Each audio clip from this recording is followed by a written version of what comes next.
Olá pessoal, tudo bem? Boa noite a todos. Sejam bem-vindos para mais uma aula de hoje. Boa noite, Tiffany. Tudo bem? Bora lá, né? Bora iniciar que a gente já está na hora.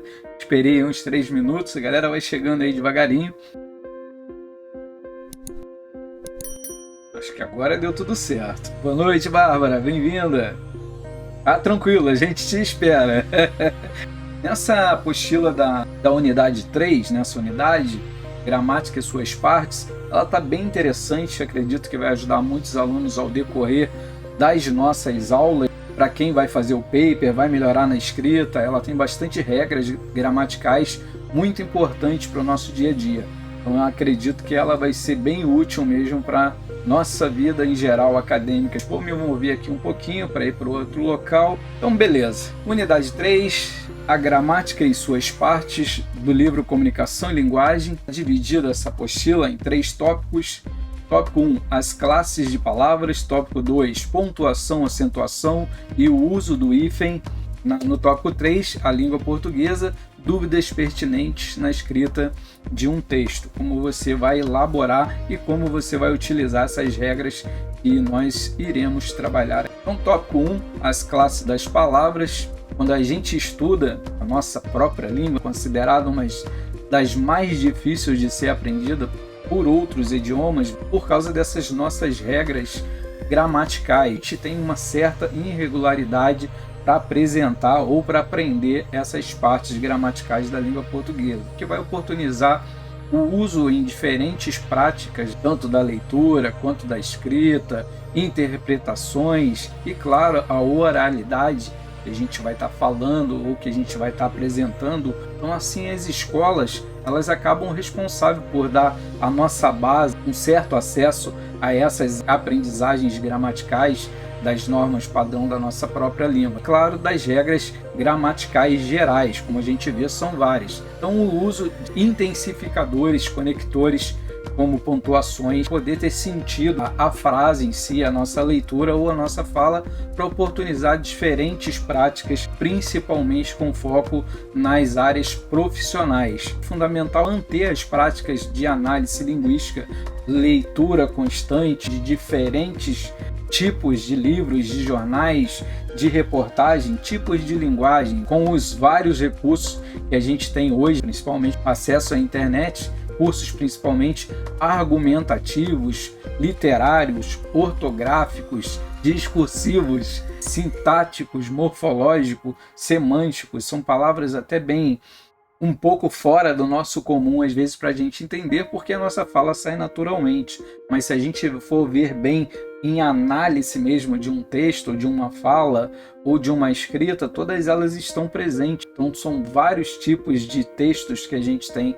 em nossa linguagem, no nosso dia a dia, nessa nossa utilização. A gente vai estudar um pouquinho sobre essa formação das palavras. Claro que eu falo um pouquinho porque em 2 horas e meia não tem como eu falar toda a língua portuguesa aqui, né, as gramáticas, mas é um pouquinho de cada, porque a gente tem mais usabilidade na formação das palavras relacionadas aos substantivos, adjetivos, verbos, advérbios, números ou numeral, artigo, preposição, conjunções, interjeições e, por fim, os pronomes. São os mais básicos utilizados, tem outros, claro que sim, mas a gente vai estudar mais o básico, aquele que a gente viu lá no ensino fundamental, médio e ao decorrer da nossa vida estudantil. E assim eu vou trazendo para vocês algumas coisas sobre as características de cada uma dessas classes para a gente poder entender dentro desse tópico 1. As classes das palavras, elas são classificadas de acordo com a função dentro de uma frase, o sentido da frase, como que ela funciona. Entre essas classes de palavras, depende muito das características que está conectada a essas palavras, né? Então a gente vai ver que cada uma delas ali vai ter uma interferência, dependendo da pontuação, da vírgula, do argumento que a gente vai gerar dentro dessa fala. Então agora a gente vai tentar ver um pouquinho, com mais detalhes, essas classes de palavras gramaticais que são tão importantes na nossa vida e, é claro, a sua estrutura. A gente vai começar com 2 exemplos, o mal com L e o mal com U. Qual dessas 2 palavras é a variável? Exemplo, a história do Chapeuzinho Vermelho. Ele narra sobre um lobo mau. Na história, se tivesse uma loba, a gente ia usar loba má, então quer dizer que é de maldade. Assim, a variável entre o mal com U e o mal com L é o mal com U, que vai corresponder a um adjetivo para você usar dentro dessa colocação dessa frase, ou tem que ter a função atribuir as características ao substantivo. No caso, quem é o substantivo aí dessa frase? O lobo ou a loba, porém o mal é um antônimo do bem, o oposto também é um advérbio de um modo. Então, tanto o bem quanto o mal, advérbio de modo, por isso que é invariável, porque ele pode variar de repente por causa do substantivo, vai ser feminino, masculino, como que ele vai ser na frase que você pode modificar. Outro exemplo também a gente pode citar: a criança não está bem, ela está mal. Aí, como dá para ver, algumas palavras ela pode variar como mal ou má, dependendo do gênero. Então, alguma dessas classes de palavras, elas sofrem alterações na sua forma, podendo ser no plural ou ainda no singular, pode ser no feminino ou no masculino, comparando o lobo e a loba. E como no exemplo do objetivo mal, agora a gente vai ver outras palavras, quais são as variáveis: substantivo, adjetivo, artigo, o numeral, o pronome, o verbo. Invariáveis são os advérbios, preposições, conjunções, interjeições. Então a gente vai ver essas duas, a comparação tanto das variáveis e das invariáveis. Então a parte da gramática normativa, geralmente, ela lida com classes de palavras conhecidas como morfologia. Morfo quer dizer o quê? Forma. Por isso que a gente fala morfologia, a forma que o texto vai ser criado ou que ele vai se transformar. E a logia quer dizer estudo, ou seja, estudo da forma. Então agora a gente vai tentar distinguir um pouco dessas classes de palavras. A gente tem o substantivo próprio, que ele corresponde a um nome específico. Já o substantivo comum, por sua vez, ele determina a classe. Então ele corresponde a um nome específico, o substantivo próprio, e o substantivo comum a determinada classe que ele pertence. Mas resumindo, o substantivo é a palavra que nomeia os seres com vida e sem vida. Tudo que recebe um nome é um substantivo: cadeira, mesa, rato, barata, assim por diante. Então, com vida ou sem vida, tudo vai receber um nome, então ele passa a ser um substantivo. Posso dar alguns exemplos? Claro: seres materiais, João, criança, casa, fogo, carro, escritório, relatório. Seres espirituais, que a gente não pode tocar: Deus, anjo, alma. Seres fictícios: Branca de Neve, Cupido, Mula Sem Cabeça, essas galerinha aí, fada. Então a gente vai observar essas frases nessa construção para a gente entender um pouquinho melhor. Assim que o relatório foi redigido, vírgula, João foi para casa. Quais são os substantivos nessa colocação aqui? Parte do relatório, do João, da casa, porque eles nomeiam, eles dão um nome. A gente consegue imaginar como elas são os formatos. E dentro ali do relatório, João e casa, que a gente viu que são os substantivos dessa frase, os substantivos eles podem ser classificados como comum, próprio, concreto, abstrato, coletivo. Ele pode ser de várias formas, a gente vai tentar falar um pouquinho deles para vocês relembrarem. Por exemplo, substantivos comuns são nomes ou designações a entidades como seres de qualquer espécie. Por exemplo, criança, país, estado, cidade, sei lá, gato, cachorro. Como vocês podem ver, pode ser várias formas, mas são esses os substantivos mais usuais, por isso que eles são chamados de comuns. Então agora a gente vai ver um pouco sobre os substantivos próprios. Ele modifica um pouquinho a colocação, eles são os que dão nome a seres específicos, por isso que eles são próprios. Então, espécie, entidade, são escritos inicialmente com a letra maiúscula. Exemplo: João, Brasil, São Paulo, Campinas, que ele tem ali uma letra maiúscula iniciando o nome, quer dizer que ele é próprio para aquilo, né? Então já dá para a gente ver uma diferenciação aí. E os concretos, que são os substantivos comuns que nomeiam os seres independentemente do outro, seja reais ou fictícios, como a gente viu lá nos comuns. Agora ele vai se mesclando: o doente, elfo, computador, homem, bruxa, ar e assim por diante. Temos também os abstratos, que são os substantivos comuns, nomeiam dependente da existência do outro, não depende um do outro. Noções, ações, estados, qualidades dos seres. Por exemplo, corrida, existe no ser que corre, Se existe a corrida, porque alguém corre. A beleza. Se existe a beleza, é porque tem alguém belo. Então você consegue entender um pouco a parte do abstrato do nosso exemplo. E o coletivo também é um tipo de substantivo comum, porém ele nomeia vários seres da mesma espécie. Exemplo, vocabulário, frotas, navio, avião, trem e assim por diante. Biblioteca, quais que seriam? Os livros. Então ele é coletivo, ele serve para um coletivo, como já diz o próprio nome. A gente conseguiu identificar alguns substantivos, a gente vai passar para a outra parte. Deixa eu estar passando os unis, vocês vão dando uma lida aí junto aí. Boa noite, Laudenir, boa noite, Henry, boa noite, Igor, Nathalie, acho que é diferentão. Perdeu não, começamos agora, tá bem tranquilo. Vamos no substantivo. Então vamos tentar identificar os substantivos comuns e os próprios nesse parágrafo que a gente vai trazer.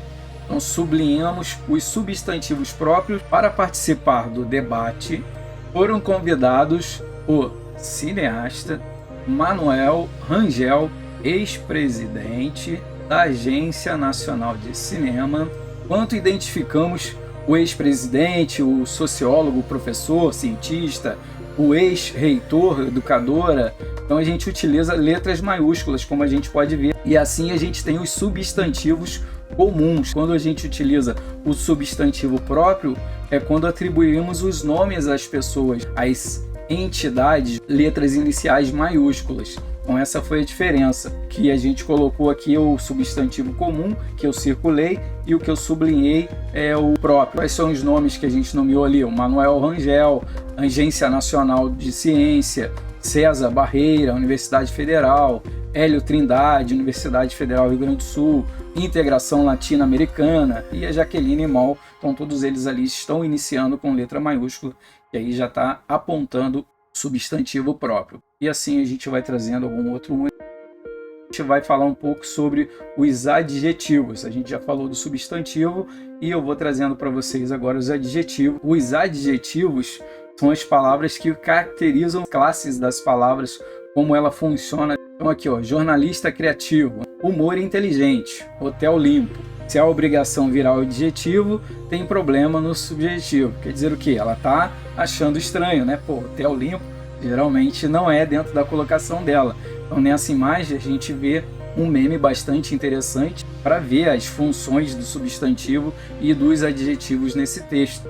Tem um pouco de efeito de humor, claro, que a gente vê ali humor até, né, um pouco diferenciado, e a partir dessas palavras do substantivo, do adjetivo, dá para ver as características desse personagem, mal-humorado, e ela está trazendo uma crítica, levando o jornalismo ao humor. Onde está escrito jornalismo criativo ou humor inteligente, hotel limpo, a gente tem as combinações dos substantivos, o jornalismo, o humor, o hotel, logo em seguida adjetivos criativos, que é inteligente e limpo. Assim, todo jornalismo ele tem que ser meio criativo realmente. Todo humor tem que ser um pouco inteligente para a gente poder entender, e não só por ter graça, ele tem que ter uma atração por trás disso. Então ali ele diz que todo hotel tem que ser limpo, então por isso que ela afirma que tem problema no substantivo.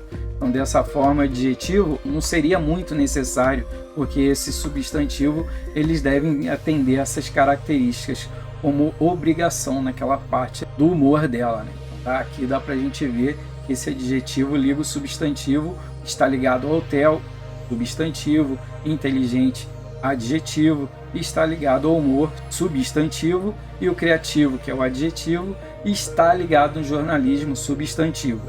Quando a gente vai analisar alguma coisa, dentro gramatical falando, ele acaba de simples ficando mais complexo, mas é só para entender a estrutura dele mesmo. Corrige texto de Enem, de concurso público, são tudo profissionais da língua portuguesa que realmente eles têm isso como profissão e são muito bem pagos, né, para poder identificar toda essa morfologia dentro de um texto, todas essas linguagens que a gente está vendo desse substantivo, adjetivo, artigo e assim por diante. Além dos adjetivos, eles podem ser primitivos, derivados, simples, composto. Então, como a gente vê que a língua portuguesa ela é bem complexa mesmo, para a gente entender, até para nós mesmos que são nativos dela, imagina para os estrangeiros. A gente já vai ver isso um pouco mais adiante. tão primitivo, ele não provém outras palavras da língua. Exemplo, redige a ata no livro de capa azul. Fica um pouco complexo. Então, ali a palavra azul quer dizer o quê? Que é um adjetivo primitivo. Ou azul, característica do substantivo, que seria a capa. Então, ele vai tendo uma conexão. E os derivados nessa forma? Ela se forma a partir de uma palavra já existente. O exemplo, seu trabalho está belíssimo. Então é nessa parte do belíssimo. E o belíssimo é um adjetivo derivado da palavra belo. Temos também os adjetivos simples. Eles formam um radical. Exemplo aí, o povo brasileiro quer qualidade em educação. Qual que é o substantivo? O povo. E o adjetivo simples, brasileiro. Agora a gente vai falar um pouco sobre o composto, que ele forma a partir de 2 ou mais radicais. Exemplo, a literatura infojuvenil. Elas têm uma conexão. Em nosso país é ampla. Então o substantivo nesse caso é a literatura, que vem antes, e o adjetivo composto infantil-juvenil, que ele tem uma colocação acompanhado pelo hífen, que ele formou a partir de do infanto mais o juvenil. Ele teve essa ligação. Então temos ainda o adjetivo pátrio, que é a locução adjetiva. É uma expressão representada por mais de uma palavra, ou sendo um conjunto de palavras que tem o valor de adjetivo. A gente vai ver um quadro para simplificar um pouco esse nosso raciocínio aí. Isso, alguns exemplos, locuções adjetivas e adjetivo correspondente. Então a gente vai vendo a diferença de uma para outra. Já os adjetivos pátrio é aquele que designa o local de origem, como os continentes, os países, estados, municípios como um todo. Eles são os pátrios, quer dizer, da pátria, né, do local. Então a maioria são adjetivos derivados de um nome do local acrescidos de sufixo. A gente já vai entender isso um pouquinho numa outra tabela que eu vou trazendo aqui para vocês. Como eu disse, ele é bem ilustrativo esse slide aqui. Não teve como eu fazer diferente, porque a língua portuguesa é bem complexa e os Unis vai trazendo aí alguma coisa para poder ajudar no nosso raciocínio. E essas tabelas então são maravilhosas, né? Então aqui temos os adjetivos pátrios, alguns modelos e as localidades brasileiras. Então dá para a gente entendendo, seguindo aí esse raciocínio. E o quadro 3 a gente vai ter mais uma ainda, só que ali em localidades estrangeiras. A gente vai ver também que ela funciona olhando os pátrios e as localidades estrangeiras. Quando a gente começa a olhar essas tabelas, começa ficando mais claro um pouquinho, né, como que funciona cada um deles. Ele forma um adjetivo pátrio composto e as palavras com menores números de letras elas devem aparecer primeiro. Tem então toda uma simbologia de ordem. Ler esse texto um pouquinho aqui para a gente poder grifar algumas coisinhas. Ali no segundo parágrafo, então a palavra em destaque ali são advérbios. Então esses advérbios, palavras que se modificam, principalmente o verbo indicando a ação que ele vai expressar. Eles podem representar até 7 tipos de circunstâncias dentro da sua colocação da escrita, como tempo, lugar, modo, afirmação, pode ainda ser negação, intensidade e até mesmo dúvida. Então a gente vai conhecer alguns exemplos desses advérbios, locuções adverbiais, para a gente poder acompanhar e, como sempre, trazendo uma tabela para poder ficar mais esclarecedor essas conexões, né? Então, ali a gente tem questões de tempo. Então, quando vocês forem escrever o paper de vocês, um artigo científico, qualquer coisa referente a esse montante, aí vocês vão conseguir acompanhar. Quando que eu vou usar em tempo? Ontem, hoje, amanhã, cedo, quando? Isso aí vai trazendo, vai enriquecendo o vocabulário de vocês. Lugares, para não ser repetitivo, eu posso usar aqui, perto, além, perto, e assim, quando vocês querem representar afirmação, negação, intensidade e dúvida e assim por diante, ele vai trazendo um proposto para vocês entenderem um pouquinho melhor. E aqui vai trazer um outro Uni também, que ele vai trazer uma outra colocação já num texto consecutiva, condicional, alguns exemplos para a gente poder ir acompanhando. Então fica mais fácil entender o que é o advérbio dentro dessas colocações, tanto da parte da tabela como os textos que a gente vai trazendo. Esses Unis eles trazem mais detalhado o exemplo que a gente vai falando. E assim eu vou trazendo agora o numeral. Pode ser classificado como cardinais, que ele vai expressar a quantidade exata dos seres.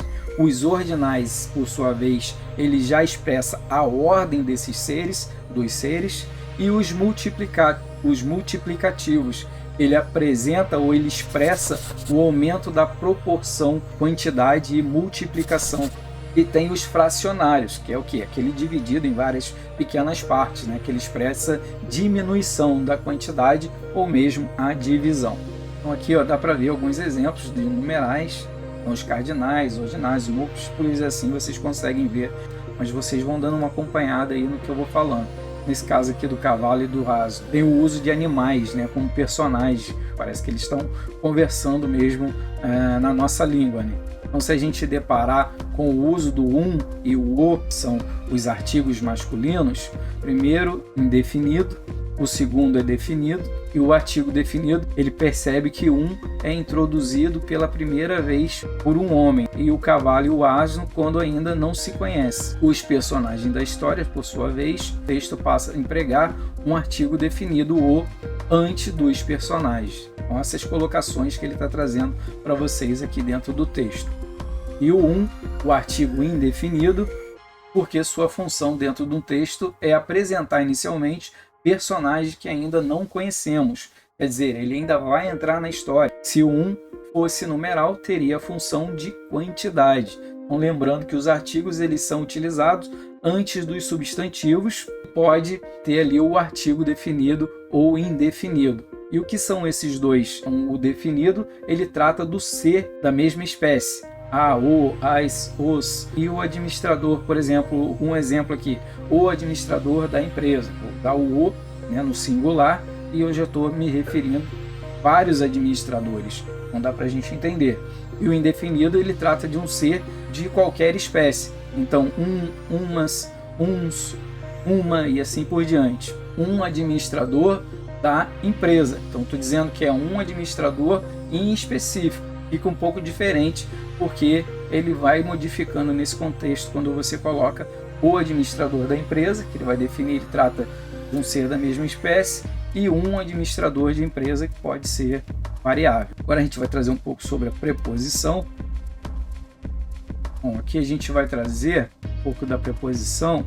A parte da música, ali dá para a gente ver como que vai ficar a forma da nas, pelo, no e da, que são as colocações. Dá para estabelecer um sentido, né? No exemplo, a gente vai tentar substituir a preposição pelo nas coisas feitas pelo coração. Agora, pela preposição para as coisas do coração, ele modifica, mas o artigo definido o nas coisas feitas para o coração e pelo coração, dá para a gente ver que ele vai ficar um pouco diferente na nossa construção. Para o coração, eu estou fazendo algo que eu vou entregar para o coração. E nas coisas feitas pelo coração, que eu vou fazer algo arriscando minha vida pelo coração. Eu vou fazer algo para o coração, é porque eu vou entregar algo para ele. Então modifica a colocação na construção da frase. Então, pelo coração, e o coração que faz a ação. E para o coração, as coisas são feitas em razão do coração, para ele e não por ele. Uma preposição, ele possui noções de tempo, de causa, de assunto, finalidade. Então elas são imprescindíveis para quê? Para que possa dar sentido no texto, estabelecendo uma conexão entre as palavras e a oração. Vocês podem até trocar algumas partes aqui no texto, e aí vai mudar todo o sentido da coisa. Alguns exemplos de preposições: a, ante, até, após, com, contra, desde, ou desde, em, entre, para, perante, por, sem, sob, sobre. São várias que a gente pode colocar isso numa descritiva que vai trazer para vocês um aparato enorme na escrita, né? Além desse, também a gente tem as locuções prepositivas ou mais palavras com valor de uma preposição, onde a última é sempre uma preposição essencial. A gente vai ver alguma coisa aqui também dentro de uma tabela que eu vou trazer aí para vocês, que traz exemplos de locações prepositivas, né? Então, abaixo de, a parte de, além de e assim por diante, ela vai sendo mais de uma palavra fazendo a sua conexão. A conjunção, ela tem a função de quê? De ligar as palavras em uma perspectiva um pouco, ela vai estabelecer uma relação de subordinação quando liga duas orações. Para existir uma oração, tem que ter o quê? Um verbo, né? Para você fazer essa conexão. Se uma frase tiver dois verbos, nós vamos ter duas orações. 3 verbos, as 3 orações. E assim a gente vai seguindo para entender. Eu vou trazer alguns exemplos aqui também para vocês. Exemplo: os jovens adormeceram e o silêncio espalhou-se pela casa. Então a gente tem ali os adormeceram, a palavra adormeceram, e espalhou, eles são os verbos, né, as 2 orações. E a palavra e, ela vai ligar essas 2 orações formando uma conjunção. Só para a gente entender um pouquinho. Então, os jovens adormeceram e o silêncio espalhou-se pela casa. Então, esse e que vai fazer a ligação desses 2. Então, a conjunção são palavras invariáveis que conectam uma oração. E elas são classificadas como coordenativas subordinativas. Mas agora a gente vai ver as conjunções coordenativas. Ela vai coordenar as orações, ela vai dividir em várias partes. Exemplo: aditivas, que ela vai se expressar em relação à soma. Exemplo: nem, e, não só, mas, também. Vai trazer algo mais para a sua construção da sua frase.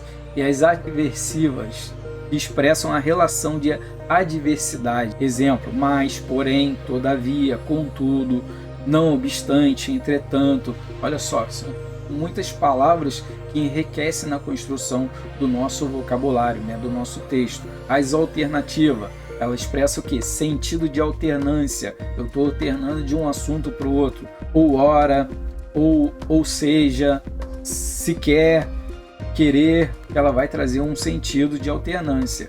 Conclusivas, ela vai expressar relações de conclusão, como o próprio nome diz, né? Logo, assim, portanto, por isso, pois.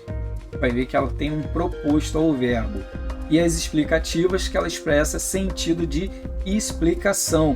Um exemplo: que, porque, pois, anteposto ao verbo. Então eu vou explicar algo que explica tal coisa. Eu estou dando sentido. Por quê? Porque, tararã, tararã. Ela vai ligando uma coisa a outra. Pois a afirmação não foi confirmada. Eu falei uma coisa antes, ela está trazendo um depois. Não dá para a gente entender essa conexão. E também as conjunções subordinadas ou subordinativa. Ela liga 2 orações dependentes uma das outras. As casuais, ela expressa a relação de causa, como já diz, porque, pois, porquanto, pois que, ou visto que, visto como, e assim por diante. Concessivas, elas são as orações adverbiais, expressa a concessão, ou seja, pode ser utilizado o embora, conquanto, ainda que, mesmo que, se bem que, apesar de que, e tem várias outras dentro dessa colocação, que a gente só está trazendo uma pincelada mesmo. Condicionais são as que exprimem condições. Exemplo: se, caso, contando que, salvo se, desde que, e assim por diante. Conformativas, que ela já diz, conformidade, indica conformidade. Exemplo: conforme, segundo, como, consoante e assim por diante. Comparativas, de comparação, como, mais que, menos que, maior que, e assim por diante. Consecutivas, que pode ser de consequência, pode ser que combina como tal, tanto, tão, tamanho, de sorte que, de forma que. São várias construções que a gente pode fazer utilizando. E por fim, a gente tem mais algumas ali, as finais, que ela já diz finalidade, né? Para que, a fim que, proporcionais, elas indicam as proporções. Exemplo: a proporção que, à medida que, ao passo que, quanto mais, quanto menos e assim por diante. Temos também as temporais, que já diz que representa tempo, né? Exemplo: quando, enquanto, logo que, depois que, antes que, desde que e assim por diante. Temos também a integrante, que as orações subordinadas, ela representa o sujeito ou objeto direto. Exemplo: que, se, ela vai fazendo essa ligação entre elas. A gente vai reparar isso em alguns textos dentro dessa colocação aqui. Então vale lembrar aqui que tem os unis, né, para que vocês possam acompanhando alguma coisinha. E assim a gente vai trazendo a interjeição. são palavras invariáveis, são mais utilizadas em textos narrativos, transmite emoções em reações dos personagens, né, dentro de um gibi, de uma revista, de uma interação. Vou ver o que eu trouxe aqui para colaborar. Mas eu vou trazer alguma coisa traz também de alegria, oba, viva, de dor, aí, ui. Ele traz várias coisas que você pode usar nos balãozinhos, ou de animação, vamos, coragem, psiu, olá, alô, ou. Tem várias outras que a gente pode ver num contexto que se usa essas características de uma interjeição. Nessa parte da Mafalda tem aqui algumas interjeições que a gente vai vendo nos balãozinhos ali, principalmente naquele último, que vocês vão ver que ele está um pouco diferente. Ele tem umas bolinhas embaixo, quer dizer que o cara está pensando, né? E assim vai indo essas colocações das interjeições com as classes do verbos. A palavra que mais varia indica pessoa, número, tempo, modo, estado, os fenômenos naturais, a voz, entre a grafia an ou an, na nossa escrita mesmo, a gente tem grande dificuldade quando usar um e quando usar outro. Então, para escolher entre essa grafia an ou an, a terceira pessoa do plural, por exemplo, a gente vai usar o an com um M, fica lá na parte verbal, como a gente vai ver. A terceira pessoa do plural seria ali eles compraram ou comprarão. E aí tem o e e o i na terceira também da pessoa do singular, que é surge ou surge. Tudo depende, né? Se ela vai terminar com a, com e, com o ir, essa parte aí verbial, em que tempo verbal ela se encontra. Então, para não confundir, a gente vai ver qual sílaba tônica a palavra se encontra mais forte. Ela vai conseguir, por exemplo, sua grafia é com ão, tempo verbal, o futuro do presente. Conseguirão, sílaba tônica é na penúltima, última sílaba é com ão. Então tem toda essa questão para você saber quando vai usar uma ou outra, com a parte aí de onde está a sílaba tônica, ou seja, onde ela é mais forte. O verbo constitui-se em duas partes, radical e terminações. Verbos apresenta modos como pessoas, tempo, vozes e números. O outro quadro, quadro 8, ele traz ali as três conjunções. Eu tenho até dar uma pincelada nela, né? Terminado com a, com e e com ir. Então, a primeira conjunção que é o ar, né? Exemplo, cantar, sonhar, falar, amar e andar. A segunda, que é com e, comer, sofrer, mexer, roer. E a terceira, que é partir, sentir, emitir, como vocês estão vendo, com ar, com e com ir, a terminação. E vocês já conseguem ver se é a primeira, segunda ou terceira pessoa. Aí tem uma tabela, que é a reflexão do verbo.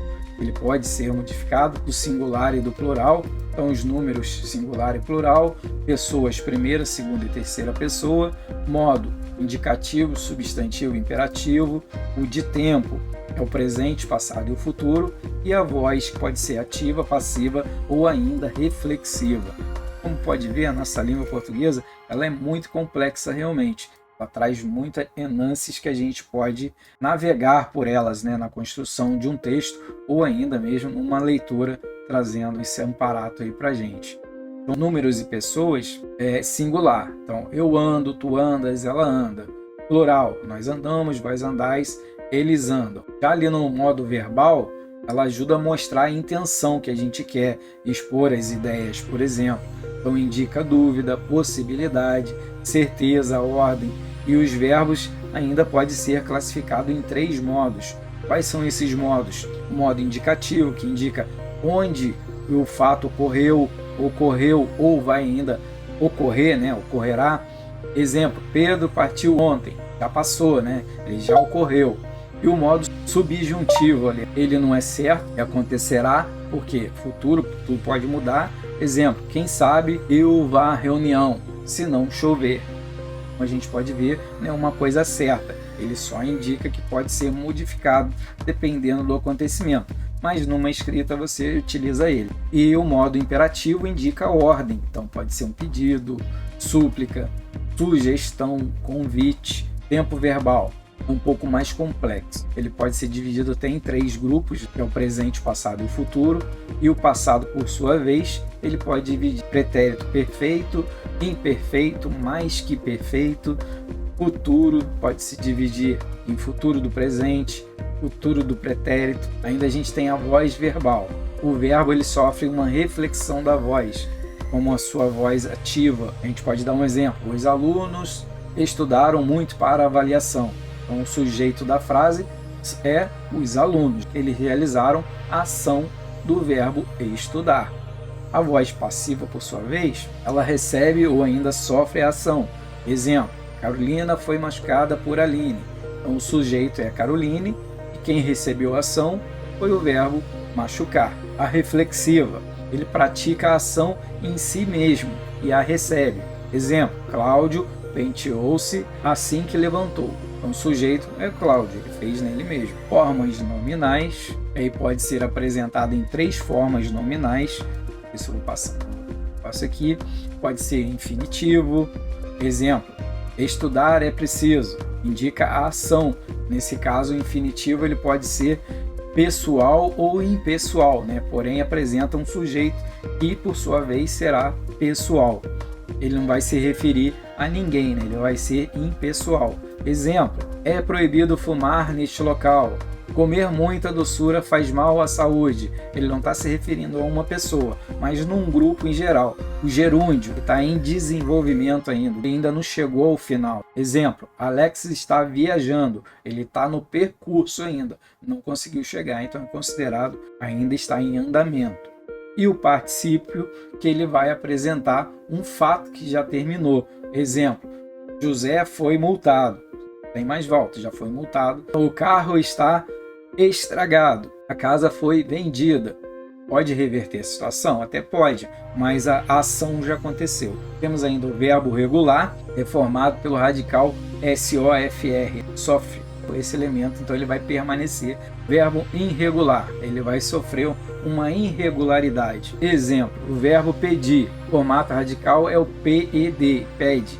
Aí quando conjugamos o radical, ele se modifica. Então eu peço presente de Natal. Ele vai ter uma C cedilha e depois ele não vai continuar. O Z vai entrar no lugar dele. Acho que tem até a tabela desse. Como a gente vai ver, a irregularidade está onde? Está no primeiro, na primeira pessoa do singular. Verbos anômalos, esses verbos anômalos, verbo ser e ir.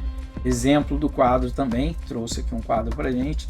Então é o verbo ser do indicativo. Ele tem ali o presente, pretérito perfeito e o imperfeito.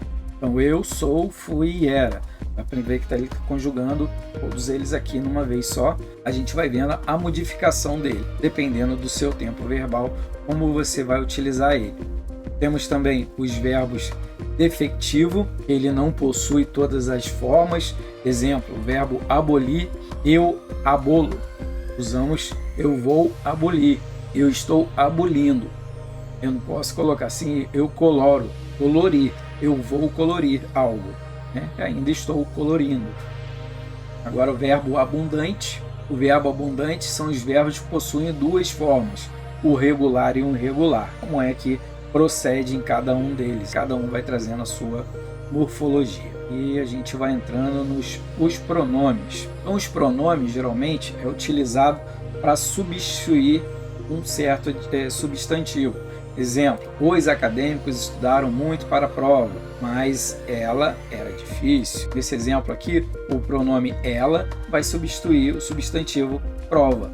Então lembra quando a gente faz a introdução do texto do paper, eu sempre falo para vocês, quando vocês utilizarem uma palavra, vocês trocarem, por exemplo, a importância da contabilidade, aí logo em seguida no mesmo parágrafo vocês colocam a contabilidade para o progresso da empresa, mas você quase já escreveu contabilidade na linha de cima. Então você pode colocar a importância dela para a empresa é primordial, apesar dos cursos, ela é muito exigida ou muito importante ou qualquer outra coisa. É só para vocês entenderem, para não ter a repetição, vocês vão trocando por esses pronomes, que vai ajudando muito na construção de um texto. Um exemplo aqui eu dei da prova. Então nesse exemplo, o pronome ela vai substituir a prova. Outro exemplo, estava conversando com aquela professora agora há pouco. Quer dizer o quê? O aquela está substituindo o nome da professora, né? O pronome é aquela, então ela vai acompanhar o substantivo professora. Tem um outro quadro aqui que eu posso trazer também. Ele traz alguns pronomes aqui na primeira, na segunda e na terceira pessoa. Caso reto e oblíquo, Aí tem o átonos e o tônicos, para vocês também entenderem. Como vocês vão ver, ela é bem complexa, né? Então, os pronomes pessoais dos casos retos e do caso oblíquo, quando você utiliza cada uma delas. Um dia, se a gente pegar um texto realmente para separar todas elas, vocês vão ver que um texto é possível você separar todas as palavras e colocarem ela em cada um desses lugares certo. É claro, isso tem que ter anos de estudos.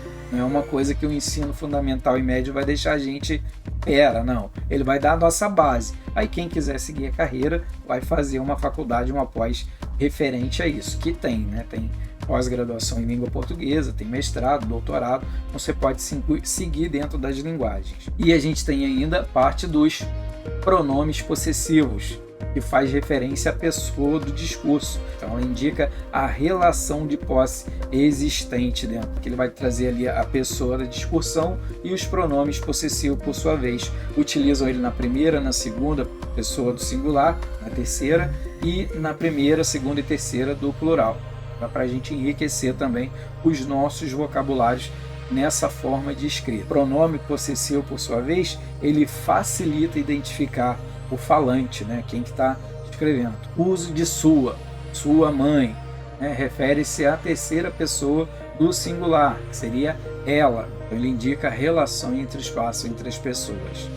E aqui a gente vai trazendo os pronomes demonstrativos, e tem os masculinos e os femininos dentro da sua variável, e os variáveis em si. Quais são eles e quais são suas classificações? Vamos dar um exemplo de cada um deles aí. Este é o livro de comunicação e linguagem de que lhe falei. Esta semana a turma está com sorte. Isto na minha mão é seu lápis. Então dá para a gente ver como que se usa cada uma delas. Posso usar ainda. Esse mês vai haver muitas provas. Quando você comprou essa coletânea, isso que você está segurando são seus materiais, e aquela disciplina foram muito interessantes. Então pensei muito sobre aquilo que você me disse. Como vocês podem ver, elas estão presentes em várias frases, em vários textos nas nossas linguagens. Temos também os pronomes indefinidos, ele vai se referir diretamente à terceira pessoa do discurso. Ele acaba indicando a maneira imprecisa e indefinida, né? São invariáveis e as variáveis. Dentro desse cenário, são os pronomes indefinidos, aí que tem as suas variáveis e as suas invariáveis, para que vocês consigam entender melhor. Então, algumas são variáveis, e as invariáveis, alguém. Os pronomes interrogativos, eles são usados para formular perguntas. Exemplo, que assunto é esse? Pergunta direta, diga que assunto é esse. E a pergunta indireta. Então temos também os pronomes relativos, ele substitui os substantivos. Exemplo, comprei uma casa, a casa é perfeita. Substantivo, a casa que comprei é perfeita. No caso ali a gente tem a casa nas duas, e no substantivo é o que. Tem também que é igual a qual, que ele se refere ao substantivo casa, né? Que ele quer saber a qual casa você está falando. Vamos trazer mais dois unes aqui. E os pronomes relativos tem as variáveis e as invariáveis, que também são muito semelhantes àquelas que a gente viu no quadro anterior. É o qual, a qual, as quais, cujo, cuja, quando, quantos, quem, onde, assim por diante. Ele vai trazendo essa colocação de variável e invariáveis para a gente poder entender um pouquinho. E os pronomes de tratamento, ele indica a formalidade entre as pessoas do discurso. Ao redigir o relatório, ou um e-mail, ou escrever atas, emprego dos pronomes de tratamento, principalmente do poder judiciário, nomenclaturas, todas elas que estavam a meu alcance aqui, né? Essa aqui já é mais do poder legislativo. Vou trazer também no UNE, ele traz ali um endereço eletrônico para quem quiser ver mais. Aqui é só algumas, né? E assim a gente vai trazendo a colocação prenominal. Ocorrem diferenças, a norma gramatical ela recomenda e o que realmente é utilizado. Os pronomes oblíquos, por sua vez, ou átonos, quais são? Me, te, se, nos, hoje, lhe e lhes, né? Que ele pode aparecer em 3 diferentes posições relacionando ao verbo, então antes, no meio ou ainda no final do verbo, ou depois do verbo. Vocês podem ver, ele pode modificando ao seu decorrer. E temos a próclise. também é utilizada antes do verbo. Advérbio, não me deixe esperando. Pronomes demonstrativo para Silvia, isso se deve devido a misturas homogêneas. Aí nos pronomes indefinidos. Poucos me disseram bom dia quando eu entrei. Você vai vendo alguns exemplos, eles funcionando antes do verbo. Temos os pronomes relativos. Dentre os resíduos do plástico que se encontravam no mar, havia uma grande quantidade de canudos e bebidas. E temos as conjunções subordinativas. Os resultados dos estudos contribuíram com a realidade ambiental, visto que se realizou uma intervenção no texto a partir de uma pesquisa, ação, a mesóclise. O pronome posiciona-se no meio do verbo, com o verbo no futuro do presente geralmente é utilizado. Comprar-tei um presente. Não é utilizado, mas ela existe. Verbo do futuro pretérito. Comprar-teia um presente se tivesse dinheiro. Nunca vi ninguém falando desse jeito e nem escrevendo. É só para vocês saberem que existe. Inclice, depois do verbo. A frase indica com o verbo. Entregaram-me os relatórios no momento da reunião. Qual que seria ela então? O entregaram. E depois da pausa. Crianças, comportem-se. Também vai estar lá no finalzinho. Os verbos no infinitivo impessoal. Então, irei contar-lhe tudo sobre a reunião. São aquelas partezinhas que vai separando as palavras ali. Ela vai acrescentando. Tópico 2, essa já está mais dentro da nossa realidade, pontuação, acentuação e o uso do hífen. Nós temos aqui pontuação, vai começar com ela. Ela serve para fazer que um texto ela tenha coesão, ou seja, coerência, algo que fluam quando a gente começa a ler, né? Ela tem todo um sentido, pausas, entonações, ou ritmo da fala, né? Como vocês vão ver, as pausas, por exemplo, a gente está usando normalmente pontos e vírgulas. A gente pode levar a interpretações errôneas se não tiver isso. Se eu ficar falando direto e reto, ela vai começar a não ter muito sentido. De vez em quando você tem que dar uma explicação, dar uma pausa e partir para outra. Então, a acentuação é a mesma coisa da pontuação. Se você colocar no lugar errado ou não colocar, pode ser que você vai utilizar ela de várias formas, bem errônea. Essa daqui, por exemplo, eu vou até ler ela com você, porque essa daqui, com vocês, que ela é bem interessante realmente. Vocês vão ver que ela diz ali, ó, só os cágados têm noção exata de como é importante acentuar a palavra corretamente. Por quê? Tira o acento do cágados, para vocês terem uma ideia. Então fica um troço do outro mundo, né? Então aí, para vocês verem a importância da acentuação, dá para a gente ver que realmente pode ser interpretado de outra forma. Isso que ele trouxe para a nossa realidade aqui. E assim a gente vai trazendo o emprego dos sinais da pontuação. Ele pode ser de algumas formas. Então a pontuação ela permite que a escrita ela fique mais clara, né, vamos dizer assim, mais simples para o entendimento da questão, através da entonação da voz ou da pontuação que reproduz algo, ou mesmo na escrita, ou nas emoções e intenção de nosso anseio para quem a gente quer transmitir, se é um público mais tranquilo, se é um público mais agitado, qual é a forma que eu quero apresentar algo, né? Esse vídeo, por exemplo, que a gente está vendo, está construindo ele hoje aqui, ele vai nos ajudar a entender bastante algumas regras básicas do uso da pontuação junto com essa apostila, né? Ele vai servir para quê? Para aprimorar a escrita, auxiliar na elaboração principalmente do paper ou de trabalhos de conclusão de curso, provas dissertativas, relatórios de estágios, interpretações textuais de diversos níveis, ou seja, melhorar o seu desempenho acadêmico e profissional, tanto na escrita quanto na leitura. E assim a gente vai falando um pouco sobre o ponto. O ponto final, geralmente, ele é usado no final das frases imperativas, afirmativas. A gente pode dar um exemplo aqui, ó.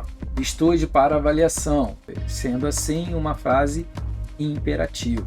Então, vamos redigir um relatório ainda hoje. As frases afirmativa. Dá para a gente ver algumas colocações aqui também nesse texto que eu trouxe para vocês aqui. Dá para a gente ver alguma coisa. Tem que lembrar também das abreviaturas que a gente viu lá em cima, né? você utiliza também os pontos finais, como dá para perceber ali, na escrita no primeiro parágrafo ali.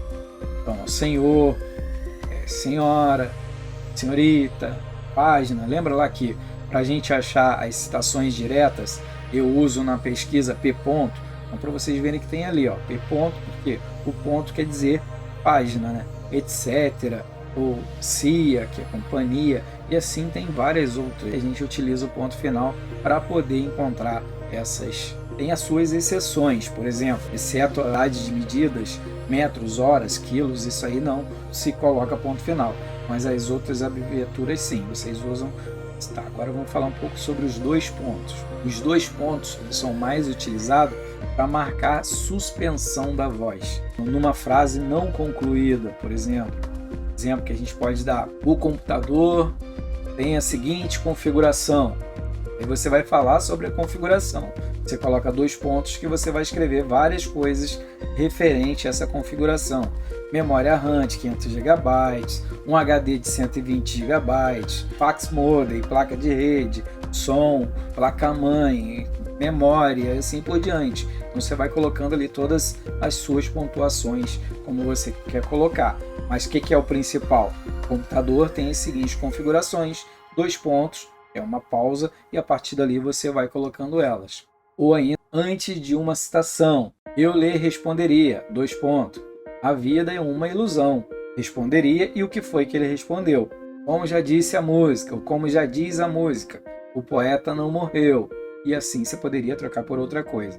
Mas os dois pontos é uma pausa para você colocar o que você quer expor. Para indicar a fala de uma pessoa ou um personagem, então o repórter disse, faz de conta que eu estou narrando algo. Então o repórter disse, nossa reportagem volta à cena do crime.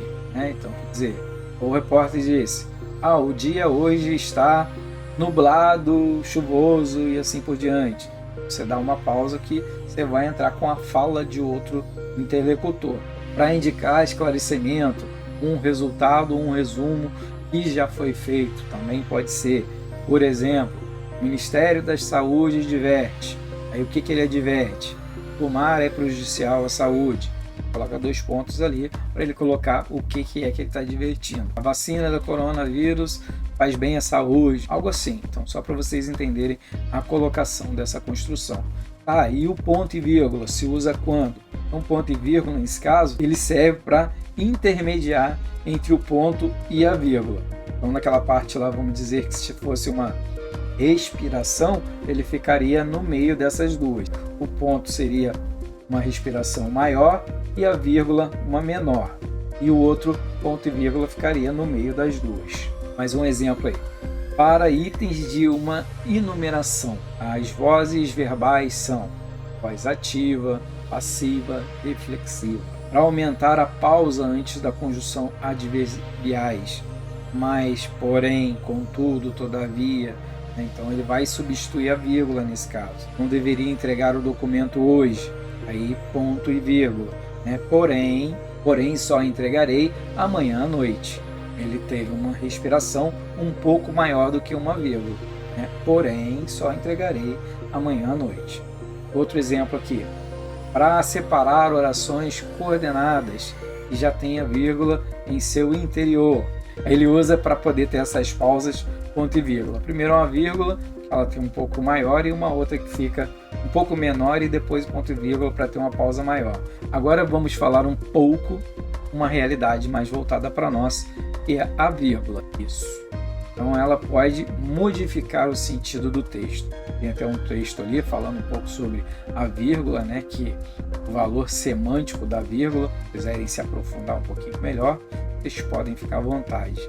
Então ela pode marcar uma pequena pausa, indicar mudanças de entonação, dependendo de como que você quer representar o personagem. Ali no caso, um professor numa sala de aula. Também ela serve para quê? Para separar o nome de localidades das datas. Por exemplo, Indaial, 14 de janeiro de 2012, Salvador, 24 de dezembro de 2011. Isso que vocês usam geralmente lá no final do referencial teórico, de onde é que se tirou, principalmente quando é de livros. Vocês podem reparar que vem o nome da cidade vírgula, a data da publicação. Para separar o vocativo, por exemplo, oremos, Maria, porque eu quero agradecer ao Divino Criador sua proteção sobre esta casa. Então aqui também ele já traz o conceito ali do Senhor. Então, Senhor, eu preciso que você envie a ata da reunião com antecedência. Então nessas duas colocações a gente tem ali, oremos. Oremos o quê? Maria, porque eu quero agradecer. E o outro, Senhor, eu preciso que você, Senhor nesse caso aqui. E temos também, para entender um pouco essa regularidade, para separar o oposto, aquele exemplo do Pelé, o rei do futebol, vírgula, é um grande ídolo para muitos jogadores. Então o rei do futebol é o que está separando. Eu posso trocar qualquer outra coisa para o Pelé. Brasília, capital da República, vírgula, fundou-se em 1960. Brasília podia trocar ali capital da República, que está em negrito. Brasil, um dos maiores países do mundo, vírgula, aí tem parte da população que vive em baixas condições. Poderia colocar outra coisa, um dos menores países do mundo. Essa colocação da vírgula ali, ela vai separando isso. Está separando então ou o país ou a pessoa do contexto, que é o principal da frase toda depois. Então, para separar essas expressões explicativas ou retificativas, como isto é, aliás, pode utilizar essas. Além, por exemplo, além disso, então, vamos dar algumas frases aqui para vir ao encontro dessa nossa colocação. O sistema precisa de proteção, vírgula, isto é, vírgula, de um bom antivírus. Então já está dizendo ali, ó, o sistema precisa de proteção, isto é, de um bom antivírus. Além disso, precisamos de alunos conscientes. Então, além disso, vai separando essas partes aí, como vocês vão utilizando. Os vizinhos viajaram ontem, vírgula, aliás, anteontem. Então as vírgulas vai dando essa pausa, né, na fala. Para separar as orações coordenadas, para separar orações coordenadas ou sindéticas, desde que não sejam indicadas por e ou e nem. Vamos ver aqui onde que eu tô. Beleza. Exemplo. Nas horas nobres deitava no chão, cruzava as mãos, deixava a cabeça e ficava olhando as nuvens. A gente tem ali a parte que elas não vão separar, né? Por causa do e. Ficando, eu não vou usar a vírgula, porque eu estou utilizando o e. Né? Então eu vou usar ali. Nas horas nobres deixavam no chão, vírgula. Cruzava as mãos, deixado na cabeça. Eu poderia colocar vírgula de novo. Neste caso eu usei o e. Então eu não vou usar o e, vírgula. É o e, ficavam olhando as nuvens. Então, para separar orações adjetivas explicativas. O motorista, que fumava nervosamente, ficou quieto. As crianças que gostam de pular, divertia-se muito. Então aqui é como que a gente vai separar isso. O motorista, vírgula, que fumava nervosamente, vírgula, ficou quieto.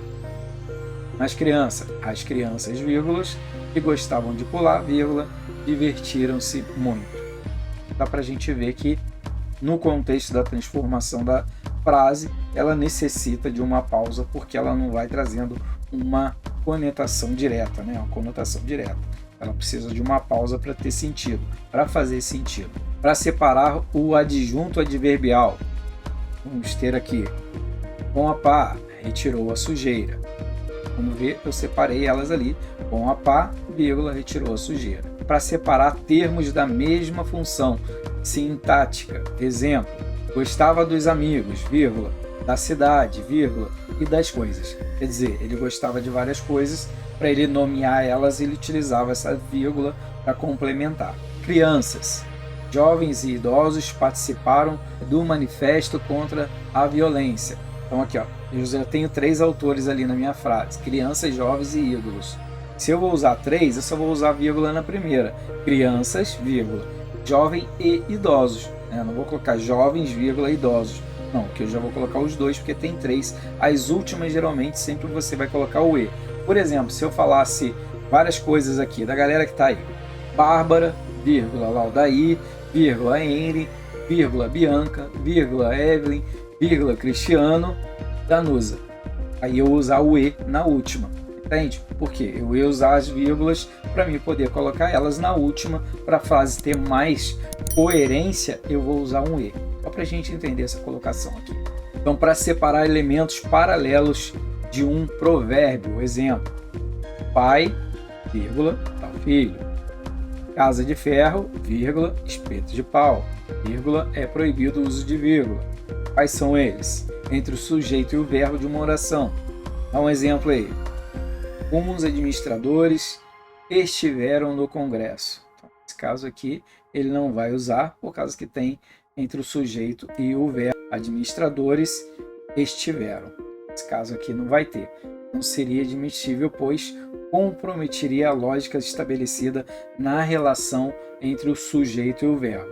Os administradores estiveram. Então, entre o verbo da oração e seus complementos. Por exemplo, alguns jovens ganharam o prêmio. Eu tenho o jovem e o ganharam, dentro desses complementos. Ganharam o quê? Um prêmio, então também não vai usar.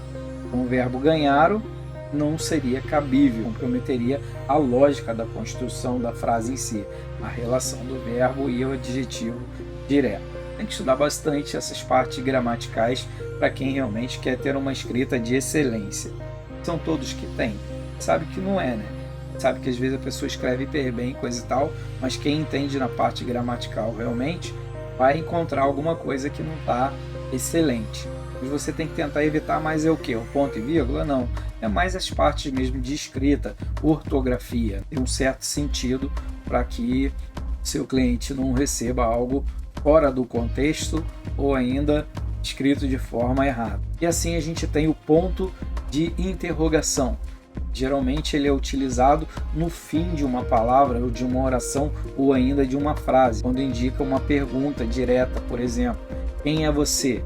Eu estou colocando ali que eu ainda não sei quem é o sujeito, porque não me disseram nada sobre o caso. Não se usa nas perguntas indiretas. Então, perguntei a você quem estava no quarto. Eu estou usando já uma pergunta ali direta ou indiretamente, já falando que eu já fiz a primeira pergunta à pessoa e ela não me perguntou. Então, estou indiretamente reafirmando. Perguntei a você quem estava no quarto. Você não me respondeu. Ó, quem chegou? A direta, né? Porque eu sei que está sendo agora, eu não sei quem que é. Então, é uma interrogação direta. Diga-me quem chegou. Quer dizer, uma interrogação indireta, porque a pessoa já chegou. O ponto de exclamação, usado geralmente no final da frase exclamativa. Então, não se esqueça de trazer o material amanhã. Nossa, que lindo o seu trabalho. E aqui trouxe essa tirinha também, que ele diz algumas coisas referentes. Ó. Adoro a natureza. Os passarinhos moram dentro do meu coração. Vou bater, aí o bichinho lá diz, né? Vou bater nessa garota. Ele está exclamando porque, como é que ela me ama se eu estou preso aqui na gaiola? Não tem sentido, né? O tempo todo ela está usando nas 3 colocações a exclamação. Reticências é tão utilizado nos textos. Então, na sequência nominal da frase, indica aí a interrupção, né? Na sequência nominal das frases. Exemplo, eu estava dirigindo. Aí tem aqueles 3 pinguinhos, quer dizer, estava dirigindo o quê? Muito rápido, muito lento? Estava dirigindo uma moto, um carro, uma carreta? Porque ele está te dizendo que tem algo a mais. Eu não acabei de concluir a minha fala. Né? Guiava tranquilamente quando passei pela cidade e reticência, que é aqueles 3 pontinhos. Eu ainda não sei o que é, está no mistério, né? Então, quer dizer, tem algo a mais ali. Eu utilizo a reticência nesse caso. Ele provocadas por incitações, pode ser utilizada por surpresa, por dúvida, timidez, por várias outras coisas, utilizado muito em livros, principalmente onde tem narradores, né? Onde tem vários personagens, para indicar movimento, então, a continuação de um fato. Exemplo, as pessoas foram entrando, reticência, 3 pinguinhos, quer dizer, foram entrando onde? Rapidamente, foram entrando lentamente, foram entrando de camisa, sem camisa e assim por diante. E as outras, que também são muito conhecida, que é a utilização das aspas, ela já traz o que? Uma questão de citações. Lembra lá que a gente diferencia quando é uma citação direta, indireta, ou uma curta ou uma longa? Então a gente utiliza muito isso aqui. Citações diretas, por exemplo, a gente tem essas partes aí, as curtas principalmente, né? Uma forma de atribuição, sentido, como tal, representado. Eu poderia colocar qualquer coisa antes no segundo Pereira, 2012, página 91, segundo Cordel, e assim por a representação mas a citação que a gente vai analisar mesmo é o que está dentro da aspa. Quando a gente coloca, por exemplo, se passar de 3 linhas, ela passa a ser uma longa com recuo 4, espaçamento simples entre as linhas, tamanho 10, e quando ela não passa, quando ela é menor, ela é 3, aí ela é uma direta, né? Quando tem a aspas, e aí você não faz recuo, continua na mesma linha, no mesmo parágrafo. Então aqui está dando um exemplo bem clássico dessa parte que eu retirei exatamente como o autor escreveu. Então dá para mim entender bem melhor aqui nessa nossa configuração quando ele é utilizado. Muito bem, então quando trazemos um trecho literal, ou seja, idêntico da produção intelectual do outro autor. Então quando vocês verificarem isso no texto, vocês já sabem que a gente está falando de uma citação direta, menos de 3 linhas. Aí quando você vai avaliar se ele tem mais ou menos de 3 linhas, é o que está dentro das aspas, tá? Que vocês vão analisar. Mas ali antes, segundo Pereira, 2015, página 191, representa, parará. Mas eu li, ele passou para 4 linhas. Aí não quer dizer, porque o que você vai contar é o que está dentro da aspa. O que está fora, esquece. Você não precisa contar, só o que está dentro. Se passar de 3 linhas, aí ela já se torna longa. Também usamos aspas quando nomes de livros ou de legendas. Geralmente eles usam isso muito em livros, né? Para a gente poder entender, para ele chamar a atenção do leitor, o que ele quer dizer. E assim a gente vai falando um pouquinho sobre o travessão. O travessão, geralmente se usa o sinal de pontuação. Ele é utilizado para indicar as mudanças de interlocutor nos diálogos, né? Então, por exemplo, eu estou narrando 2 personagens, um gato e um cachorro, falando. Então, na minha narração, geralmente eu não vou colocar parágrafo, mas quando entra a narração do cachorro e do gato dentro do meu contexto, aí eu coloco o parágrafo para identificar que está entrando os dois, eles estão tendo um diálogo. Só aqui para a gente entender. Aqui ele trouxe também, botei 2 ali, ó. Por que você não toca? Perguntei. Eu queria, mas tenho medo. Dá para ver que tem 2 pessoas no diálogo. Então, travessão serve para isso. Então, histórias em quadrinhos, mudanças, através de uns balãozinhos, de várias formas. Até vou trazer um aqui, tem ali do Calvin e do Hub, que é do gatinho que a gente tinha visto antes. Então, aqui tem algumas que, de vez de usar o travessão, é usado os balãozinhos nesse contexto para trocar os personagens. O balão fica apontado para quem que está falando. Serve para isolar a fala do personagem da fala do narrador, né? Então, exemplo aí. Se eu tivesse um outro exemplo para colocar.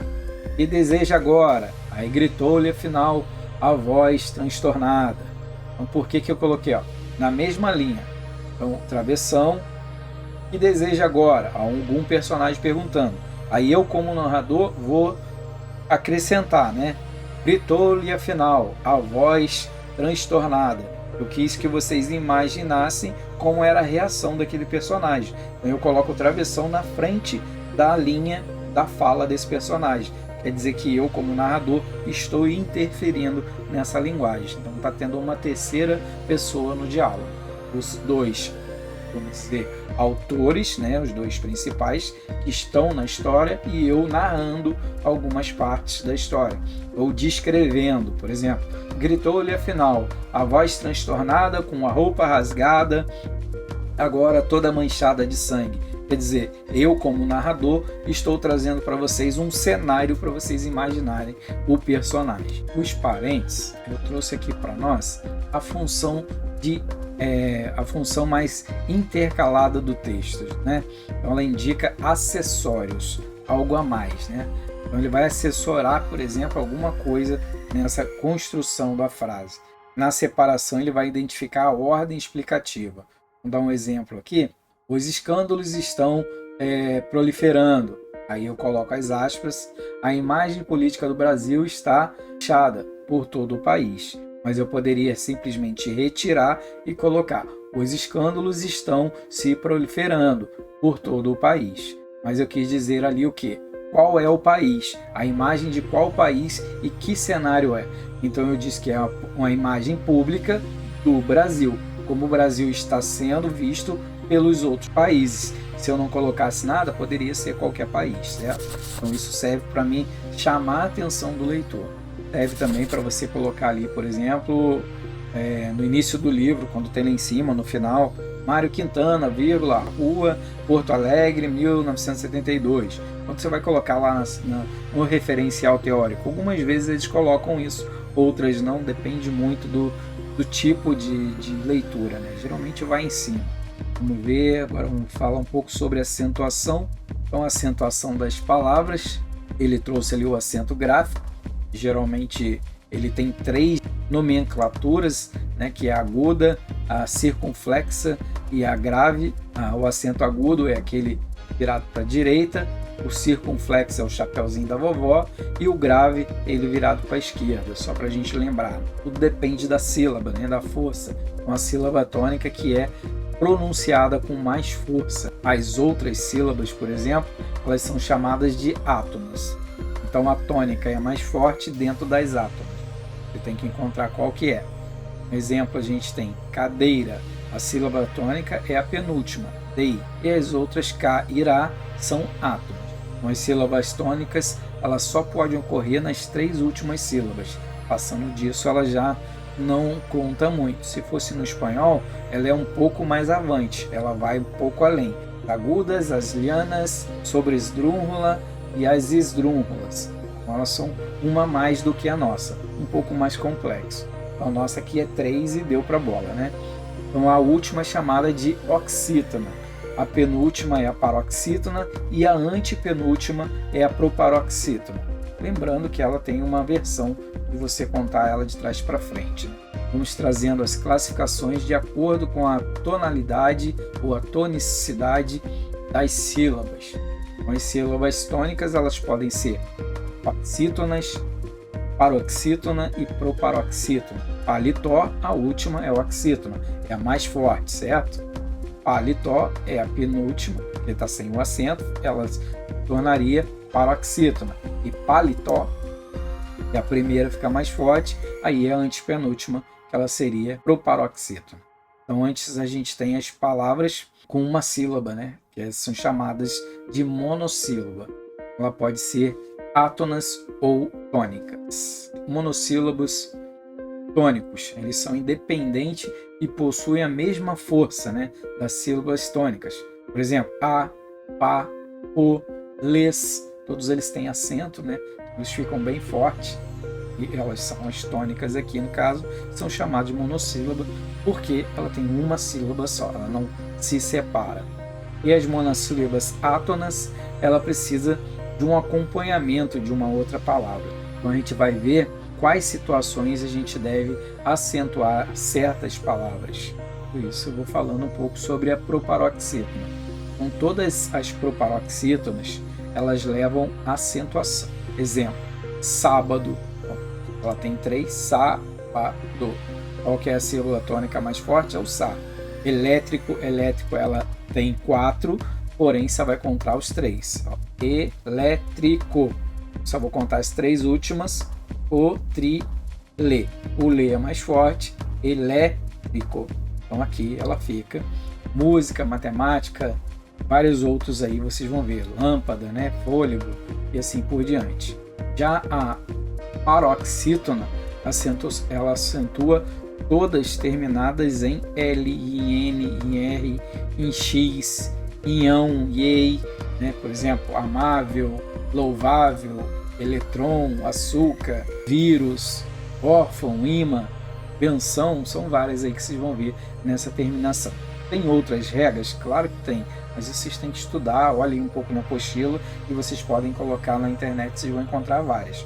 Mas é só algumas colocações para a gente ter uma ideia. E as oxítonas são palavras terminadas com a, o, as, e, o, es, o, os, por exemplo, pará, chulé, boné, avô, avós, parabéns, alguém, né? Então tem várias colocações que pode ser utilizada. A gente vai ver as regras com o U e com o I, e quando a vogal I ou U estiver sozinha na sílaba, ou acompanhada de um S, em uma sílaba tônica, por exemplo, ela forma um hiato, que deve ser acentuado sozinho, então ele vai ser separado. Então, um exemplo, como que vamos separar a palavra saúde? Sa-u-de. Então, ela é acentuada no U, ela se separa. Sílaba tônica, ela se forma um hiato. Então, o que é o hiato? O hiato é um encontro das duas vogais, dependendo, elas vão se unir ou separar, dependendo da força da que vem antes ou da acentuação. Então, ela não tem acento, o I nem o U tônicos do hiato, ela é prescindido de um ditongo. E se a gente traz aqui o antes do acordo e o agora, que antes do acordo, algumas palavras perderam o acento. Ela antes era acentuada, agora já não é mais. Então, quando a palavra já é paroxítona, ela termina com dois Os ou com E, ela não deve ser acentuada também. Por exemplo, voo, enjoo, leem, creem, não são acentuadas. Na crase, a gente tem os casos oblíquos ou obrigatórios e os usos impróprios das crases. Quando você vai utilizar uma, quando não vai, diante de nomes masculinos, locuções formadas por nomes femininos, vários contextos quando se usa uma ou outra. Então, um exemplo aí a gente pode colocar: fui à Bahia, voltei da Bahia. Então, a proposição da é formada pela proposição de mais a. Então, ocorre a função de DA, né, que a gente está vendo aí, que é o emprego do acento grave. Por isso que a gente vai ter essa parte do acento contrário.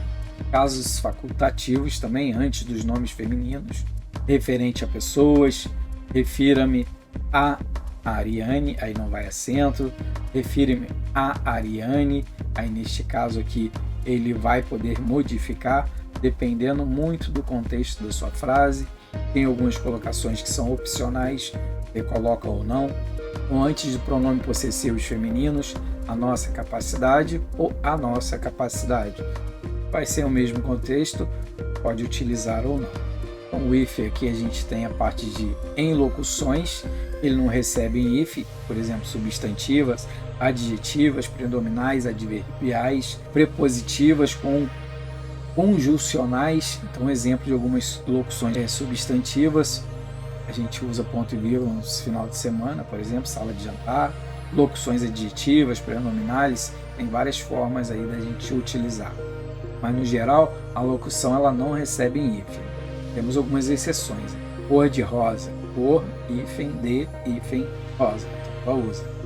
Mais que perfeito, mais, hífen, que, hífen, perfeito. Tem algumas colocações que vocês vão ver que utiliza. Em composto, as que têm mais de um radical, por exemplo, né? Mas elas se unem de forma a uma só palavra, né? Aí ela não vai receber o hífen, no caso girassol. É uma palavra só, não tem um hífen, o gira, sol. Paraquedas, não, é tudo junto. Paraquedas, pontapé, manda-chuva. Então, nesses casos aqui, quando é composto, não se utiliza. E os hífens também, quando tem elementos repetitivos, blá, blá, blá, o zigue-zague, lenga-lenga, né? Como a gente vai ver, aí nesse caso vai utilizar. Não se usa vírgula, mas sim o hífen. Informações em prefixo, aí vai utilizar. Terminado por vogal igual à vogal inicial. Então, o encontro das duas, se forem igual para concofonia, se fala, aí você precisa usar o hífen. Em que exemplo? Esses aqui, ó. Ante, ibérico, contra, assalto. Por quê? Porque as duas têm a mesma consoante no encontro. Precisa ter esse tipo de separação. Turminha do português, trazendo algumas colocações ali, turma do português. Ante, ignorantes. Quer dizer que ela fez aquela parte ali no último quadrinho. Então a gente não utiliza quando o elemento termina na vogal diferente segundo o elemento. Eu vou trazer para vocês aqui um quadro que mostra isso. Se ela for diferente as consoantes, aí não precisa do if. Por exemplo, aeroespacial, aeroespacial. Quer dizer, as duas vogais são diferentes, então não tem necessidade. Elas se transformam em uma palavra só. Quando inicia pela mesma consoante, pelos prefixos hiper, inter, sub e super. Nos casos de sub ou sub, né, também palavras iniciadas por R aí vai precisar do hífen também. Usa hífen diante de palavras iniciadas por H, iniciam com H, anti-higiênico, macro histórico, com prefixos acentuados como pós, pré e pró, bacismo ou pré-contratação. Aí nesse caso vocês vão precisar utilizar. Então, pós, pré ou pró. Beleza? Nesse caso se utiliza também. Não se usa hífen quando terminada a vogal, ela começa com R ou S. Quando você vai fazer o encontro, ali ela termina com R ou S. Aí você não utiliza. Nesse caso, mini saia, antirracismo, certo? Aí não precisa. Usa-se hífen com prefixo diante de palavra M, N, H ou uma vogal. São várias regras, é bem complexa a nossa língua mesmo por causa disso. São muitas regras, né? O prefixo co, pro, pre, re unem segundo quando indica o ou a vogal E, nesse caso aqui. Prefixo ex, sota, soto ou vis. Não deve usar o hífen em elementos terminados com consoantes e o segundo inicia com a vogal. Vocábulo que traga um não com função de prefixo, não agresso, não violência, não participação. Neste caso também não há necessidades. Tópico 3, língua portuguesa. Dúvidas pertinentes à escritura de texto ou de um texto em si. Estou acelerando aqui, né? Senão não vai dar tempo. Processo da escrita, ela implica em ter um certo domínio de um determinado procedimento, como planejado ou como planejar o que pretende escrever, mesmo revisar ou reescrever. Então prestar bastante atenção na expressão ambígua, quer dizer que não tem muito sentido ou que quer dizer a mesma coisa, ou o contrário, e o uso das palavras estrangeiras. Então a gente deve também se perguntar, né, o que é esse tal de ambiguidade, né? O que é essa palavra? Para que ela serve dentro dessa? Então ela consiste numa duplicidade de sentido. Fica ambígua, fica sem sentido a frase em muitas colocações. Em algumas delas até é necessário, mas a ambígua ela pode ter duas interpretações. Então, vou trazer até uma figura aqui de uma propaganda que diz ali, ó, somos de todas, o sonho de toda mulher, bonita, gostosa e com recheio. Se você não estiver vendo a figura, você pode interpretar outra coisa. Então, quer dizer, é ambígua, tem dupla interpretação, dependendo do que você vai colocar ali.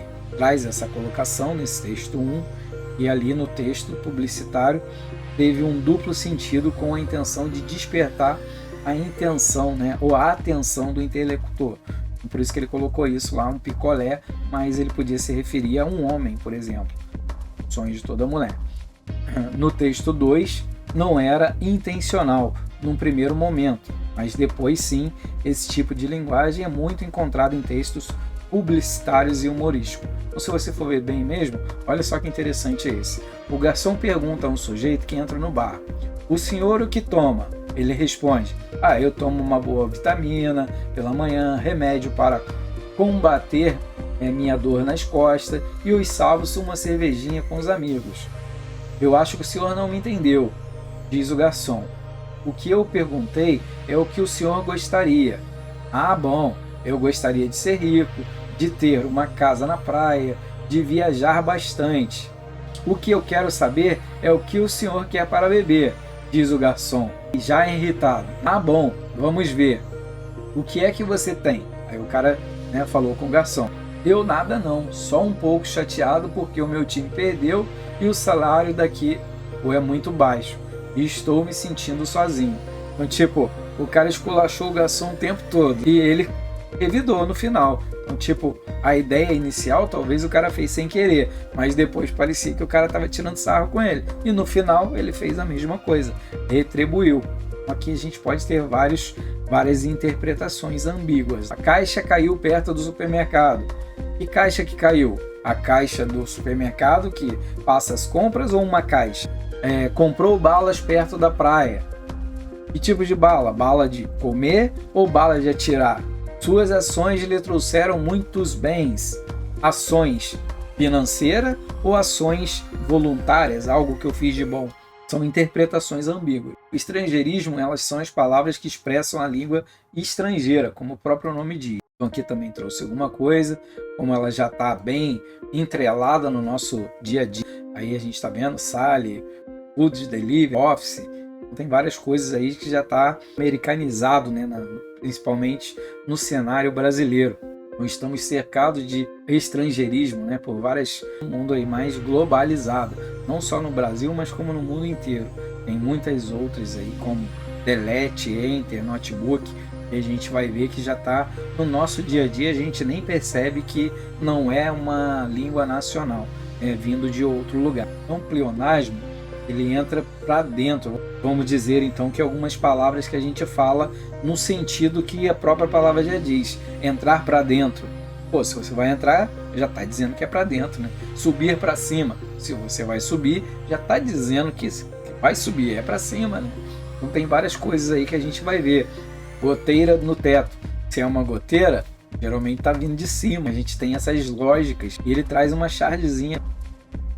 Pleonasmo nada mais é do que uma repetição desnecessária de uma informação. E as expressões, também que já é um outro contexto, ela traz aí alguns usos, né? Vamos começar pelo uso dos porquês, essas partes das expressões.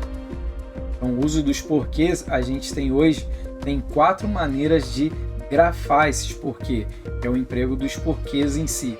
Então, porquê separado, ele vai ser de pergunta, porquê junto, ele vai se referir à resposta, o porquê com acento, fim de frase, quer dizer, um motivo, e o porquê junto com acento, ele é um substantivo.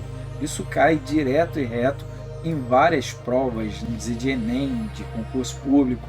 Então, o porquê separado, sem acento, utiliza em frases interrogativas diretas ou indiretas. Exemplo, por que você não estudou para a avaliação? É o porquê separado, sem acento, que ele está no início de frase. São muitos os motivos por que estou aqui hoje, pelos quais você pode trocar essa palavra e você já sabe que é o porquê sem acento. Então, são muitos motivos pelo qual estou aqui hoje. Então, você pode trocar. O porquê junto é quando é um explicativo ou casual. Não chores, porque é pior. Já é uma explicativa ou casual. Porque pode ser ali uma explicativa, pois porque é pior. E o porquê com acento? Escreve com acento quando aparece no final de frases interrogativas. Uma chargezinha que ajuda a gente a entender. Então, olha ali na segunda charge que já apresenta ali, né? Porquê escrito separado e com acento. Mas por quê? Ele está dizendo o porquê que ele ainda não sabe, motivo. E o porquê junto, ele se escreve quando temos um substantivo, então significa o motivo da razão ou da causa acompanhando o artigo e o pronome. Um exemplo que a gente pode dar: não compreendi o porquê de sua reclamação, ou seus porquês não mudaram a situação. Agora vamos falar do mal, com U e com L, os 2 exemplos ali. O mal, entreguei minha avaliação, bateu o sinal indicado, terminou a aula. E o outro, chapeuzinho vermelho, refugia do lobo mau. Então vai ser um mal de maldade. Então mal é um advérbio, mal com L é um advérbio que altera o sentido de um verbo. E o mal com o U, ele é grafado com o U e é um adjetivo. E o uso do senão e do senão. Vamos cantar a música Pais e Filhos da Legião Urbana, por exemplo, aqui que eu trouxe. É preciso amar as pessoas como não se houvesse amanhã. Então vocês vão ver aqui que vai ter uma concepção que a gente, se reparar no verso, senão, ele está escrito separado. Por quê? Porque ele tem sentido de uma condição negativa. E o senão separado equivale caso não. Se não quiser, não redija o relatório. Exemplo também. E o sinal junto a gente pode usar em 2 situações. Quando for um caso contrário, tipo, saia daí, senão vai se atrasar. Ou ainda, a não ser se faz outra coisa, senão choramingar. E o exemplo de mais e mas com i e sem i, e nessas palavras tem sentido complementar, completamente distintos, vamos dizer, diferente. Então a palavra mais é a conjunção advertiva, significa contrário, equivale, porém, contudo, todavia, entretanto, pode usar várias, sempre que for uma situação a essas palavras. Então ela deve escrever mais, sem o i, mais você, e lá na última, mais doente. Então percebe que a primeiro quadrinho, o mais, é possível fazer uma substituição por porém, ou ainda entretanto. E o uso do mais com o i ocorre quando o pronome ou advérbio, para saber se deu certo, é só trocar por menos, o antônimo, que aí você já consegue ver. Então a tirinha usou mais e é possível realizar a substituição para a palavra menos. Trouxe outra também, colocação aqui. O uso mais é o primeiro quadrinho, ele permite exemplificar. E o uso do a e do a com h e sem o h e com acento, ele deve ocorrer quando equivaler ao verbo fazer. Por exemplo, saiu da sua casa há faz 1 hora. Não vejo há faz 2 meses. Ou não vejo há 2 meses. Então só você ver se tem essa complementação. Você sabe que dá para colocar com HA. Já a forma do a deve ser colocada quando uma preposição ou um artigo ou um pronome. Nesses casos ele não dá para ser substituído por faz e nem por existe. Então, daqui a pouco, por exemplo, os alunos chegarão para socializar o trabalho. Preposição. A pesquisa tem caráter qualitativo. Ou apresentei aos meus irmãos. Pronome. E assim vocês vão utilizando o a sem. E o uso de onde ou aonde. Aonde, tudo junto, deve acontecer quando equivaler à preposição do a mais o advérbio. Então significa a que lugar, exprime movimento e que reage uma preposição. Exemplo: aonde você vai? Você vai aonde? Você quer chegar aonde? Com tantas perguntas. Não sei aonde dirigir para obter as fichas cadastrais. Onde você está? Fica a sua empresa. Então, questão de perguntas. Uso de fim e a fim de indica a finalidade. Então, vive controlando a fim de me incomodar. E o outro é separado e o outro junto significa que existe uma afinidade ou semelhança. Então, as matérias que eu cursei são afins e assim por diante. O uso de demais e demais. Demais se escreve junto porque possui o mesmo significado, e série demais exerce o papel de advérbio de intensidade. Intensidade, muito, né, de muita coisa. Então afirma que as 3 espiãs de muita qualidade e as 3 crianças já são muitas crianças, né? São demais nessas 2 colocações que a gente tem. Super 10 e as outras de quantidade. Por isso que elas são escritas diferentes. Então demais junto pode ser advérbio ou pronome. O advérbio de intensidade muito, exemplo, não se deve dormir demais. O uso de ao encontro de um encontro a, que possui 2 significados. Ele aproxima do exemplo. Então, assim que cheguei, fui ao encontro de meu pai. Pode ver que ele vai sendo modificado.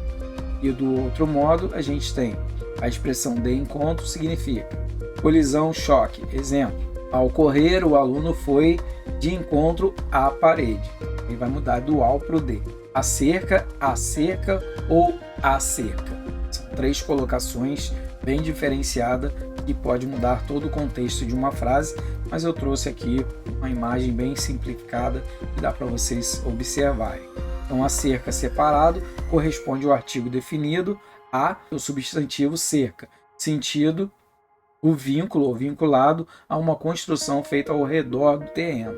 E a expressão acerca junto significa a respeito de um exemplo. Então, nada comunicou acerca de suas dúvidas da disciplina. E ainda a expressão acerca de, com H, que ele indica tempo de transcorrido. Então, se estivemos na minha cidade natal há cerca de uns 15 anos. Então, uso de princípio e em princípio. A princípio significa o começo, inicialmente. A princípio, seu relatório parecia-me completo, mas depois percebi que faltavam itens importantes. E separado fica em princípio, significa em tese ou anteriormente. Exemplo: a princípio, sua sugestão é muito boa. Agora vamos vê-la na prática. E graças, terminamos, mi pueblo. Então, galera, por hoje é isso. Fiquem bem, fiquem com Deus. Valeu, até mais. Tchau, tchau, galera. Valeu, professor. Valeu.